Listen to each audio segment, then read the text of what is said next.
Hello everyone, welcome back to MA Learning Academy. आप सभी का मेरे चैनल पर स्वागत है। और आज हम बात करने वाले हैं एमए सेमेस्टर के 4th पेपर के चैप्टर 1 के बारे में। चैप्टर 1 है हमारा वैदिक कालीन शिक्षा व्यवस्था, वैदिक एजुकेशन। इस चैप्टर के हम बहुत ही इम्पोर्टेंट क्वेश्चन देखने वाले हैं आज। तो चलिए शुरू करते हैं। तो चलिए पहले चैप्टर का पहला क्वेश्चन देख लेते हैं हम। पहला क्वेश्चन है हमारा, वैदिक कालीन शिक्षा का अर्थ, परिभाषा और उद्देश्यों पर प्रकाश डालिए। तो चलिए देख लेते हैं कि सबसे पहले वैदिक कालीन शिक्षा का अर्थ क्या होता है। वैदिक कालीन शिक्षा का संबंध उस शिक्षा व्यवस्था से है जो प्राचीन भारत में वैदिक काल के दौरान प्रचलित थी। वैदिक काल लगभग 1500 ईस्वी पूर्व से 600 ईस्वी पूर्व के बीच का समय माना जाता है। यह शिक्षा व्यवस्था धार्मिक, नैतिक और सामाजिक मूल्यों पर आधारित थी। इस काल की शिक्षा का मुख्य उद्देश्य जीवन के आध्यात्मिक और नैतिक आदर्शों को समझाना और उन्हें जीवन में उतारना था। वैदिक शिक्षा में विद्यार्थी को जीवन के सभी पहलुओं का ज्ञान प्रदान किया जाता था, जिसमें धर्म, दर्शन, विज्ञान, गणित, राजनीति और समाजशास्त्र शामिल थे। वैदिक कालीन शिक्षा के अर्थ के बाद अब देखते हैं वैदिक कालीन शिक्षा की परिभाषा। वैदिक कालीन शिक्षा को उन शिक्षाओं और विधियों का समूह माना जा सकता है जो व्यक्ति को सत्य, धर्म और जीवन के सर्वोच्च लक्ष्यों की प्राप्ति के लिए मार्गदर्शन देती थी। यह शिक्षा गुरुकुलों में गुरु शिष्य परंपरा के माध्यम से प्रदान की जाती थी, जहां विद्यार्थी गुरु के आश्रम में निवास कर ज्ञान प्राप्त करते थे। इस शिक्षा का उद्देश्य केवल बौद्धिक विकास नहीं, बल्कि शारीरिक, मानसिक और आध्यात्मिक विकास भी था। वैदिक ग्रंथों ऋग्वेद, यजुर्वेद, सामवेद और अथर्ववेद में शिक्षा को प्रमुखता दी गई थी और इसे जीवन के मोक्ष या मुक्ति के साधन के रूप में देखा गया था। वैदिक कालीन शिक्षा की परिभाषा को शिक्षा शास्त्रियों द्वारा कई दृष्टिकोणों से समझाया गया है। यहाँ कुछ प्रमुख शिक्षा शास्त्रियों द्वारा दी गई वैदिक कालीन शिक्षा की परिभाषाएं प्रस्तुत की गई हैं। तो चलिए सबसे पहले देख लेते हैं स्वामी विवेकानंद जी के अनुसार वैदिक कालीन शिक्षा व्यवस्था की परिभाषा। स्वामी विवेकानंद के अनुसार वैदिक कालीन शिक्षा का उद्देश्य व्यक्ति के सर्वांगीण विकास के साथ साथ आत्मा की पवित्रता और नैतिकता को बढ़ावा देना था। यह शिक्षा केवल ज्ञानार्जन का माध्यम नहीं थी, बल्कि जीवन के प्रत्येक क्षेत्र में मूल्य आधारित मार्गदर्शन भी प्रदान करती थी। दूसरी परिभाषा है डॉक्टर राधाकृष्णन जी के अनुसार। सर्वपल्ली राधाकृष्णन ने वैदिक शिक्षा को परिभाषित करते हुए कहा, वैदिक कालीन शिक्षा में केवल शैक्षणिक ज्ञान का ही महत्व नहीं था, बल्कि यह आध्यात्मिक, नैतिक और सामाजिक शिक्षा का समावेश करती थी। इसका मुख्य उद्देश्य मानवता की सेवा और समाज के प्रति जिम्मेदारी का बोध कराना था। वैदिक शिक्षा की तीसरी परिभाषा है जवाहरलाल नेहरू के अनुसार। तो चलिए देखते हैं कि जवाहरलाल नेहरू ने वैदिक शिक्षा को किस प्रकार परिभाषित किया है। जवाहरलाल नेहरू ने वैदिक शिक्षा के महत्व को समझाते हुए कहा, वैदिक कालीन शिक्षा जीवन के गूढ़ समस्याओं को समझने और समाज में नैतिकता को स्थापित करने के लिए एक ठोस आधार प्रदान करती थी। यह शिक्षा व्यक्ति को ज्ञान, विवेक और जिम्मेदारी का पाठ पढ़ाती थी। तो चलिए अब देख लेते हैं वैदिक शिक्षा का उद्देश्य।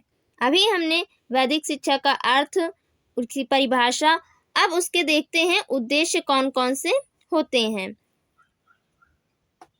वैदिक शिक्षा के मुख्य उद्देश्य बहुआयामी थे, जिनका उद्देश्य केवल रोजगार प्राप्त करना या धन अर्जन करना नहीं था, बल्कि इसके माध्यम से संपूर्ण जीवन को उन्नत करना और समाज में सद्गुणों की स्थापना करना था। इसके प्रमुख उद्देश्य निम्नलिखित थे। वैदिक शिक्षा का पहला उद्देश्य है आध्यात्मिक विकास। चलिए देखते हैं कि वैदिक शिक्षा द्वारा किस प्रकार आध्यात्मिक विकास होता था। वैदिक शिक्षा का प्रमुख उद्देश्य आत्मा की शुद्धि और मोक्ष की प्राप्ति के लिए मार्गदर्शन करना था। इसका उद्देश्य था कि व्यक्ति अपने भीतर के सत्य को पहचान सके और सांसारिक बंधनों से मुक्त हो सके। यह शिक्षा व्यक्ति को ब्रह्म सर्वोच्च शक्ति के साथ एकाकार होने का मार्ग दिखाती थी। दूसरा उद्देश्य है धर्म और नैतिकता की स्थापना। वैदिक शिक्षा का एक और महत्वपूर्ण उद्देश्य था धर्म और नैतिकता का पालन करना। शिक्षा के माध्यम से विद्यार्थी को धर्म के 4 प्रमुख सिद्धांतों सत्य, अहिंसा, धर्म और संयम का पालन सिखाया जाता था। नैतिकता और धार्मिकता पर विशेष जोर दिया जाता था ताकि समाज में शांति और सद्भावना बनी रहे। वैदिक शिक्षा के प्रमुख उद्देश्यों में तीसरा उद्देश्य है संपूर्ण व्यक्तित्व का विकास। वैदिक शिक्षा केवल शास्त्रों और वेदों के अध्ययन तक सीमित नहीं थी, बल्कि इसमें संगीत, नृत्य, व्याकरण, गणित, दर्शन, आयुर्वेद और ज्योतिष का भी ज्ञान दिया जाता था। इसका उद्देश्य शारीरिक, मानसिक और बौद्धिक विकास करना था। इस शिक्षा में योग और ध्यान का भी महत्वपूर्ण स्थान था, जिससे व्यक्ति के शारीरिक और मानसिक स्वास्थ्य की रक्षा होती थी। चौथा उद्देश्य है गुरु शिष्य परंपरा और आत्मानुशासन। चलिए देखते हैं कि वैदिक शिक्षा द्वारा गुरु शिष्य की परंपरा किस प्रकार थी और आत्मानुशासन कैसे होता था। वैदिक शिक्षा में गुरु शिष्य परंपरा का विशेष महत्व था। शिक्षा केवल पुस्तकीय ज्ञान तक सीमित नहीं थी, बल्कि शिष्य का जीवन गुरु से सानिध्य में अनुशासन पूर्ण और समर्पित होता था। शिष्य अपने गुरु के साथ रहकर जीवन जीने की कला, समर्पण, सेवा और विनम्रता जैसे गुणों को आत्मसात करता था। अगला उद्देश्य है समाज सेवा और उत्तरदायित्व। वैदिक कालीन की शिक्षा व्यवस्था में समाज सेवा और उत्तरदायित्व का भी महत्व था। चलिए देखते हैं। वैदिक शिक्षा व्यक्ति को समाज के प्रति अपने कर्तव्यों और उत्तरदायित्वों को समझने की प्रेरणा देती थी। इसमें समाज सेवा, गरीबों और निर्बलों की मदद और समाज में न्याय और सत्य की स्थापना पर जोर दिया जाता था। विद्यार्थी को यह सिखाया जाता था कि समाज का कल्याण ही उसका परम कर्तव्य है। आगे उद्देश्य है अगला गृहस्थ जीवन के लिए तैयारी। वैदिक शिक्षा का उद्देश्य व्यक्ति को गृहस्थ जीवन के लिए तैयार करना था। इसमें जीवन के 4 आश्रमों ब्रह्मचर्य, गृहस्थ, वानप्रस्थ और संन्यास का पालन करना सिखाया जाता था। विद्यार्थी को सिखाया जाता था कि कैसे वह अपने गृहस्थ जीवन में धार्मिक और नैतिक मूल्यों का पालन करते हुए एक आदर्श नागरिक बन सके।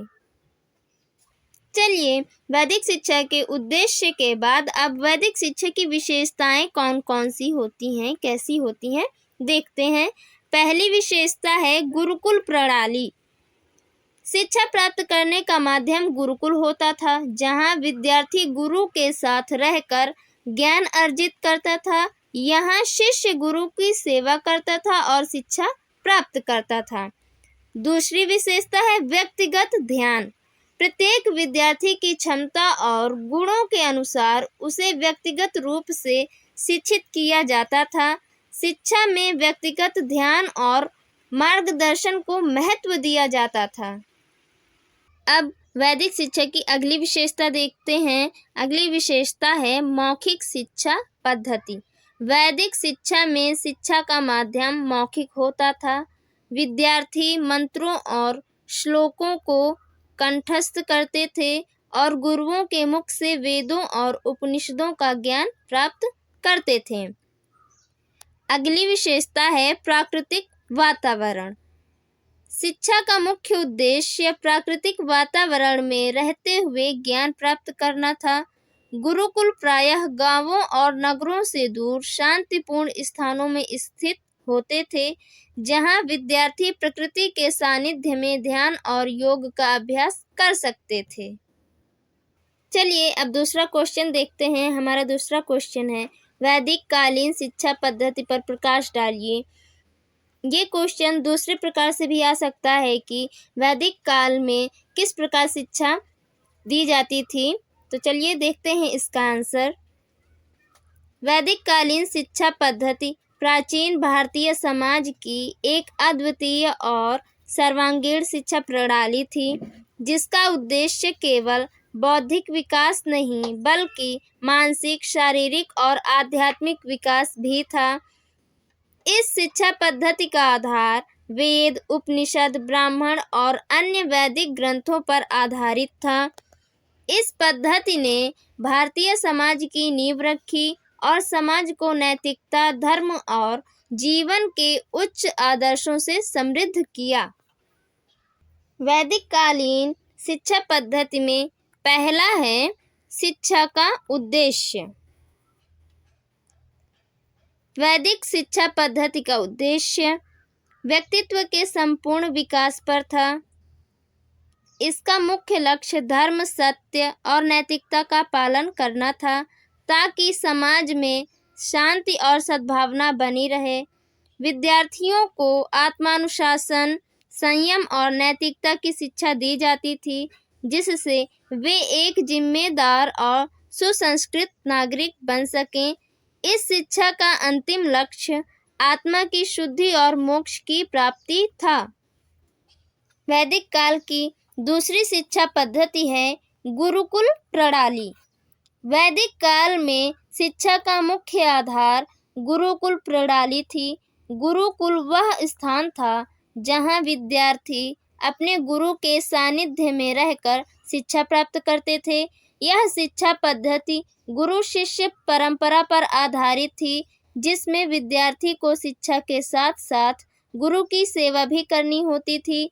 गुरुकुल प्रायः प्रकृति के बीच शांतिपूर्ण वातावरण में स्थित होते थे, जिससे विद्यार्थियों का ध्यान पूरी तरह शिक्षा और ध्यान में केंद्रित रहता था। वैदिक काल की तीसरी शिक्षा पद्धति है गुरु शिष्य परंपरा। गुरु का स्थान वैदिक शिक्षा पद्धति में सर्वोच्च था। गुरु को अत्यंत सम्मान प्राप्त था और शिष्य गुरु के प्रति पूर्ण समर्पण और विनम्रता रखते थे। गुरु न केवल शास्त्रों का ज्ञान देता था, बल्कि जीवन जीने की कला, नैतिकता और अनुशासन भी सिखाता था। शिष्य को गुरु के प्रति अपने कर्तव्यों का पालन करना होता था और गुरुकुल में निवास के दौरान वह गुरु के आश्रित होता था। इस प्रणाली में व्यक्तिगत शिक्षा पर जोर दिया जाता था, जहां गुरु प्रत्येक शिष्य की क्षमताओं के अनुसार उसे ज्ञान प्रदान करता था। वैदिक काल की शिक्षा पद्धति में आगे है शिक्षा का माध्यम और पद्धति। तो चलिए देखते हैं कि वैदिक काल में शिक्षा का माध्यम क्या था और इसकी पद्धति कौन सी थी। वैदिक काल में शिक्षा का प्रमुख माध्यम मौखिक था। विद्यार्थी वेदों, उपनिषदों और अन्य धार्मिक ग्रंथों को गुरु के मुख से सुनकर कंठस्थ करते थे। वेदों का उच्चारण सही ढंग से करना और उनका सही अर्थ समझना शिक्षा का एक महत्वपूर्ण हिस्सा था। इसके साथ ही प्रश्नोत्तर की पद्धति भी थी, जिसमें विद्यार्थी अपने गुरु से सवाल पूछकर अपने शंकाओं का समाधान करते थे। यह पद्धति तर्क और विवेचन पर आधारित थी, जिससे विद्यार्थियों की तार्किक शक्ति का विकास होता था। आगे है शिक्षा के प्रमुख विषय। चलिए देखते हैं कि वैदिक काल की शिक्षा पद्धति में कौन कौन से विषय होते थे। वैदिक शिक्षा पद्धति में शिक्षा के विषय बहुआयामी थे, जिनमें धार्मिक और सांसारिक दोनों प्रकार का ज्ञान शामिल था। प्रमुख विषयों में निम्नलिखित शामिल थे। पहला विषय है वेदों का अध्ययन। विद्यार्थियों को चारों वेदों ऋग्वेद, यजुर्वेद, सामवेद और अथर्ववेद का अध्ययन कराया जाता था। दूसरा विषय है उपनिषद और दर्शन। धर्म, दर्शन और ब्रह्मांड के रहस्यों की शिक्षा दी जाती थी। तीसरा विषय है गणित।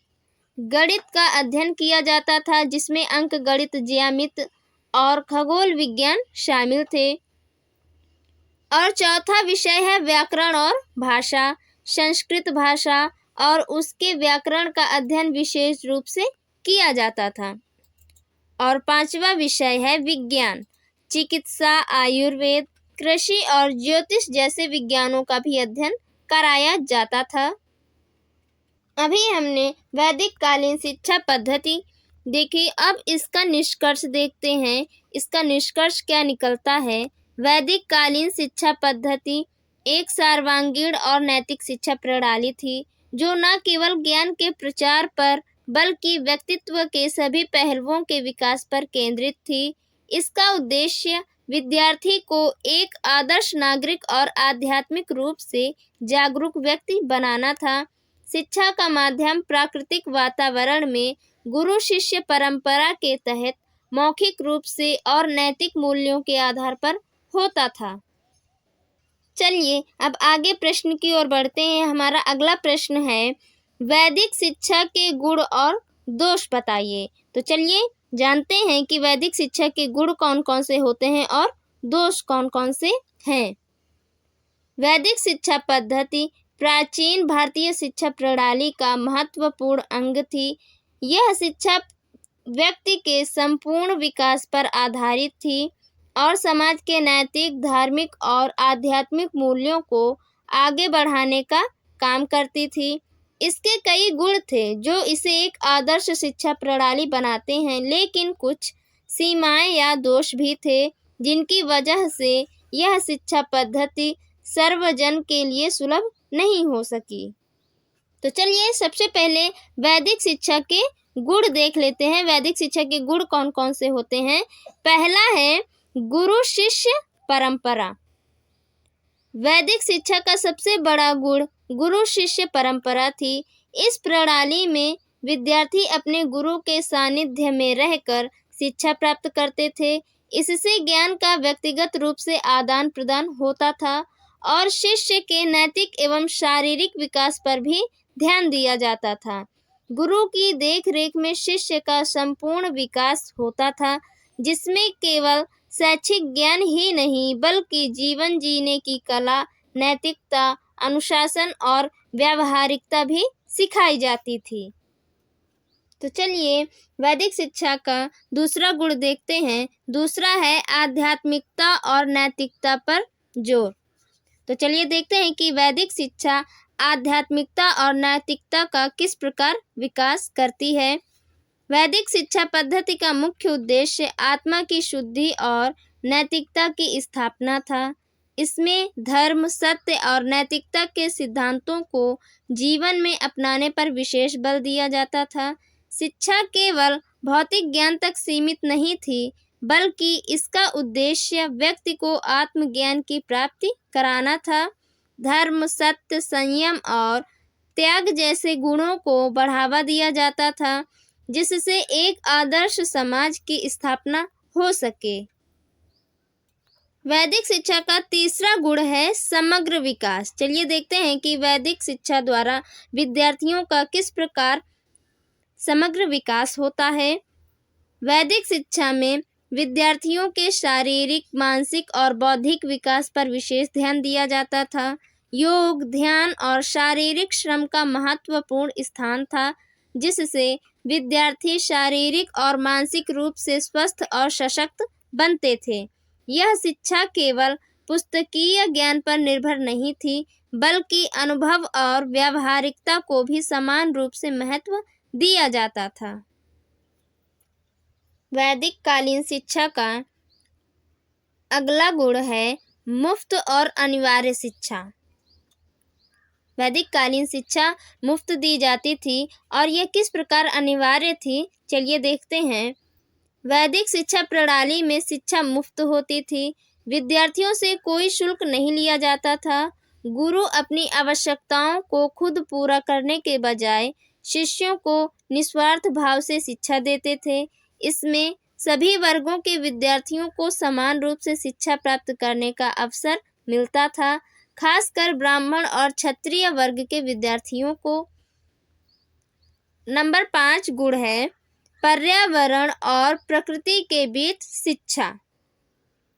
गुरुकुल प्रकृति के निकट होते थे, जहाँ विद्यार्थी प्राकृतिक वातावरण में रहकर शिक्षा प्राप्त करते थे। इससे उनका मानसिक विकास और स्वास्थ्य दोनों अच्छे रहते थे। यह शिक्षा प्रणाली एकाग्रता, ध्यान और योग के माध्यम से मन और शरीर की शांति पर ध्यान केंद्रित करती थी। वैदिक शिक्षा व्यवस्था में गुण होने के साथ साथ उसमें दोष भी थे, सीमाएं भी थी और कमियां भी थीं। तो चलिए देखते हैं कि वैदिक शिक्षा के दोष कौन कौन से थे। पहला दोष है वर्ण व्यवस्था का प्रभाव। वैदिक शिक्षा पद्धति में वर्ण व्यवस्था का गहरा प्रभाव था। शिक्षा मुख्यतः ब्राह्मण और क्षत्रिय वर्ग के लिए ही सुलभ थी। शूद्रों और महिलाओं को शिक्षा से वंचित रखा गया था, जिससे समाज के निचले वर्गों तक शिक्षा नहीं पहुंच पाई। यह सामाजिक असमानता और जाति आधारित विभाजन को और अधिक मजबूत करती थी, जिससे शिक्षा का लाभ समाज के सभी वर्गों को नहीं मिल सका। दूसरा दोष है महिलाओं की शिक्षा में सीमितता। यद्यपि वैदिक काल के प्रारंभिक समय में महिलाओं को शिक्षा प्राप्त करने का अधिकार था, लेकिन बाद में यह अधिकार सीमित हो गया। स्त्रियों को वेदों के अध्ययन से वंचित रखा गया और शिक्षा केवल विशेष वर्ग की महिलाओं तक सीमित हो गई। इस असमानता के कारण समाज में स्त्रियों की भूमिका सीमित हो गई और उन्हें शिक्षा से वंचित किया गया। वैदिक शिक्षा का तीसरा दोष है शास्त्र आधारित शिक्षा। वैदिक शिक्षा में शिक्षा का प्रमुख आधार वेद, उपनिषद और शास्त्र थे। वैज्ञानिक और प्रायोगिक शिक्षा पर उतना जोर नहीं दिया जाता था, जिससे विद्यार्थी वास्तविक जीवन में इन सिद्धांतों का उपयोग करने में कठिनाई महसूस करते थे। शिक्षा का स्वरूप धार्मिक और आध्यात्मिक था, जिससे तकनीकी और व्यावहारिक ज्ञान की कमी थी। वैदिक शिक्षा प्रणाली का अगला दोष है सामाजिक विभाजन को बढ़ावा। चलिए देखते हैं कि वैदिक शिक्षा किस प्रकार सामाजिक विभाजन को बढ़ावा देती थी। वर्ण व्यवस्था के कारण समाज में शिक्षा के आधार पर विभाजन को बढ़ावा मिला। ब्राह्मण और क्षत्रिय वर्गों को श्रेष्ठ माना जाता था, जबकि शूद्रों और अन्य निम्न वर्गों को शिक्षा प्राप्त करने का अधिकार नहीं था। इससे सामाजिक एकता में बाधा उत्पन्न हुई।